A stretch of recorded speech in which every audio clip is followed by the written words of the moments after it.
hopefully, the remnants, let's just say, what was once an ideological battlefield. I do the remnant battles that still persist on occasion.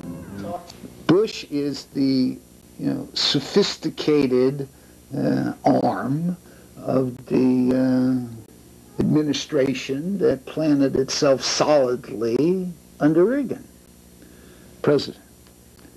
Therefore, his plan, Bush's plan, maybe it isn't his plan, but the plan, maybe it's not an overt plan, but the path, the process, in my opinion, has an objective to swell beyond proportion the might, the strength, the power, the authority, the budget of the federal government. And we call that, a path toward totalitarianism. And that word I haven't invented for this discourse. I've picked it up from editorials in some conservative magazines. We're going toward totalitarianism. So what is Bush's plan? His plan correlates with that kind of a scheme. More money, that's number one, more money. And it wasn't that much, $8 billion, as I recall. I also recall reading that there was about $23 billion over the years put into, war on drugs in the same vein. And that money and this $8 billion essentially go to military and law enforcement. And there's only trivial lip service to things like therapy and education and housing and medical, lip service to that. And the disparity was enormous, as I recall. So that was first step, monetary, economic. Objective, ostensibly, is to strike down the production areas in Colombia. Correlating with that, there was what I guess you would call undisguised proposal for military intervention. That is, help, assist, train, provide. And then ultimately our presence was the obvious next step. Our presence is there, but I mean really a military presence. So, those are, from my perspective, those were the thrusts. The thrust was, obviously, is to eliminate the cocaine, and the crack was the symbol, let's just say. He never mentioned really marijuana. He dangled out there, the crack image and the poverty-stricken black and the hopelessness. He was a master salesperson, which he is. He's an intelligent person. But he's an extension of the military. He's ultimately, an extension of an overreaching executive class that wields together power of the elite, which is industrial, military, political alliance. And it may not be, overt, concrete. It's just, an unfolding phenomenon. Our strategy allocates more than $250 million for next year in military and law enforcement assistance for the 3 Andean nations of Colombia, Bolivia, and Peru. To stop those drugs on the way to America, I propose that we spend more than $1.5 billion on interdiction. Greater interagency cooperation, combined with sophisticated intelligence gathering and Defense Department technology, can help stop drugs at our borders. Now the mask is off, and we're doing directly what was done previously in almost like a casual way.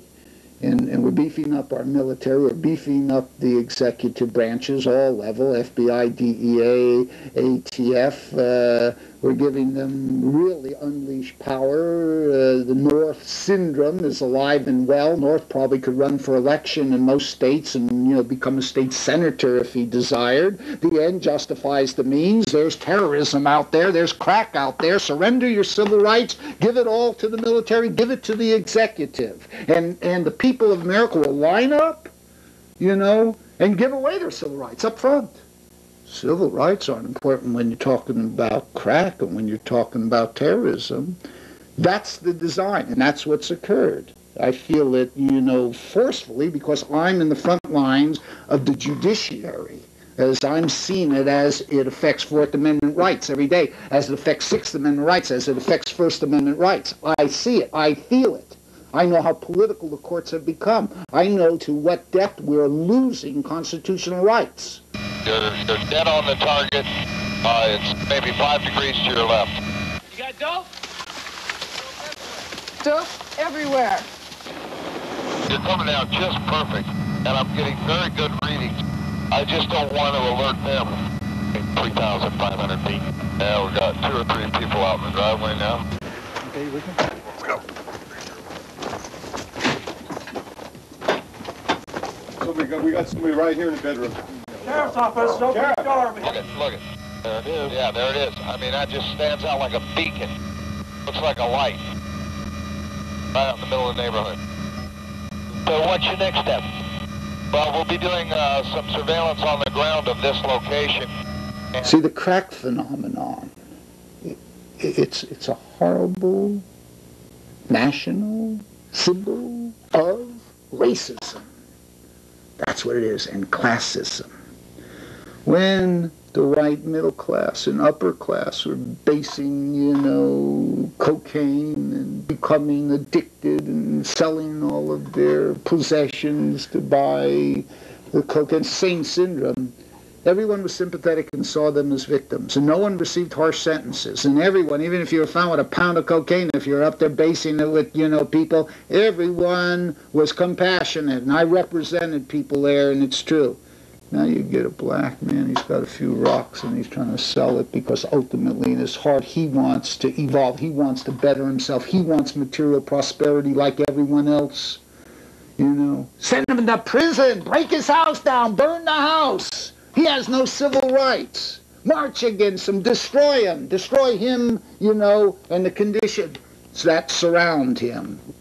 What a disgrace, what racism, what a consequence of economic disparity that is.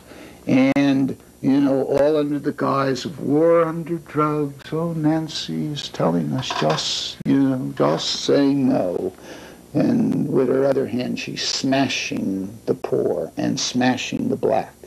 It's her legacy that really has provided this. We need more prisons, more jails, more courts, more prosecutors. So tonight I'm requesting altogether an almost $1.5 billion increase in drug-related federal spending on law enforcement. And while illegal drug use is found in every community, nowhere is it worse than in our public housing projects. The poor have never had it easy in this world. But in the past, they weren't mugged on the way home from work by crack gangs. And their children didn't have to dodge bullets on the way to school. And that's why I'm targeting $50 million to fight crime in public housing projects. They can't win. There's not going to be enough money. They can't build jails fast enough. You can't incarcerate the total citizenry. What you obviously see is the futility. Up front, they know goddamn well that's not going to work.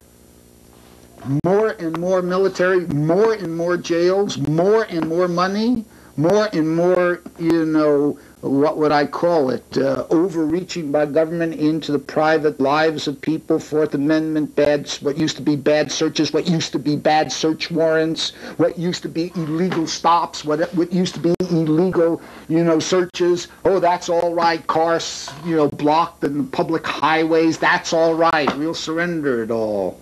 That's what I see day to day.